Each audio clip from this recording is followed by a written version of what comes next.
करण्याचे राज्याचे नवीन गृहनिर्माण धोरण लवकरच जाहीर करण्यात येणार आहे। राज्यात प्रधानमंत्री आवास योजना, पीएम जनमन या केंद्र पुरस्कृत तर रमाई आवास, शबरी आवास, आदिम आवास, पारधी आवास, अटल बांधकाम कामगार वसाहत, यशवंतराव चव्हाण मुक्त वसाहत, पुण्यश्लोक अहिल्यादेवी होळकर आवास, मोदी आवास तसेच धर्मवीर आनंद दिघे घरकुल या योजना राबवण्यात येत आहेत। त्या अंतर्गत आतापर्यंत 44,07,000 घरकुलं मंजूर करण्यात आली आहे। प्रधानमंत्री आवास योजना ग्रामीण टप्पा 2 अंतर्गत सन 2024-25 करता 20 लाख घरकुलांच्या उद्दिष्टापैकी सुमारे 18,38,000 घरकुलांना मंजुरी दिली असून 14,71,000 लाभार्थींना पहिल्या हप्त्यासाठी 2,200 कोटी रुपये वितरित करण्यात आले आहेत। ही योजना राबवण्यात महाराष्ट्र देशात प्रथम क्रमांकावर आहे।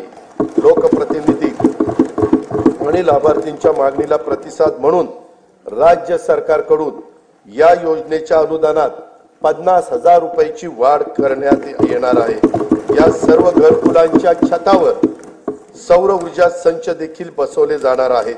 प्रधानमंत्री आवास योजना शहरी 1 अंतर्गत 4,42,748 घरकुलं मंजूर असून त्यापैकी 2,08,304 घरकुलांचे बांधकाम हे पूर्ण झाले आहे। घरकुलांचे बांधकाम 31 डिसेंबर 2025 पर्यंत पूर्ण करण्यात येणार आहे। प्रधानमंत्री आवास योजना शहरी 2.0 अंतर्गत पुढील 5 वर्षासाठी 5 लाख घरकुलांचे उद्दिष्ट असून त्यासाठी 8,100 कोटी रुपयाचा निधी उपलब्ध करून देण्यात येणार आहे। नाविन्यपूर्ण बांधकाम, तंत्रज्ञानाचा वापर, हरित इमारती आणि सौर प्रणालीच्या वापरासाठी अधिकचे अनुदान देण्यात येणार आहे।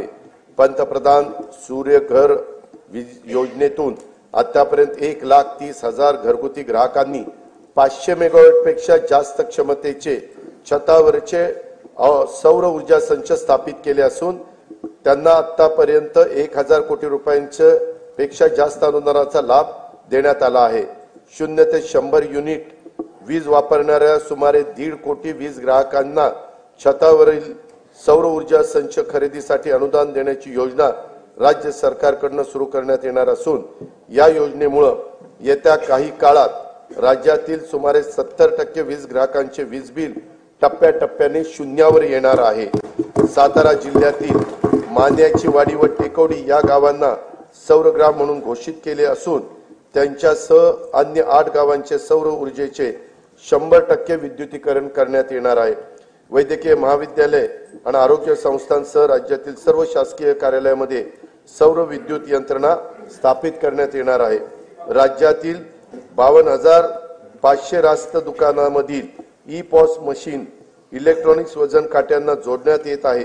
राष्ट्रीय अन्न सुरक्षा योजनेअंतर्गत सप्लाय चेन, ब्लॉक चेन तंत्रज्ञान वापरून स्वस्त धान्याची वाहतूक व वितरण प्रणाली अधिक पारदर्शक व कार्यक्षम करण्यात येणार आहे। जल जीवन मिशन योजनेअंतर्गत सुमारे 1,30,00,000 कुटुंबांना नळ जोडणी देण्यात आली असून सन 2025-26 मध्ये याकरता 3,939 कोटी रुपयाचा नियतव्यय प्रस्तावित आहे। गोदावरी खोरे पुनर्भरण व मराठवाडा ग्रीड हे महत्वाकांक्षी प्रकल्प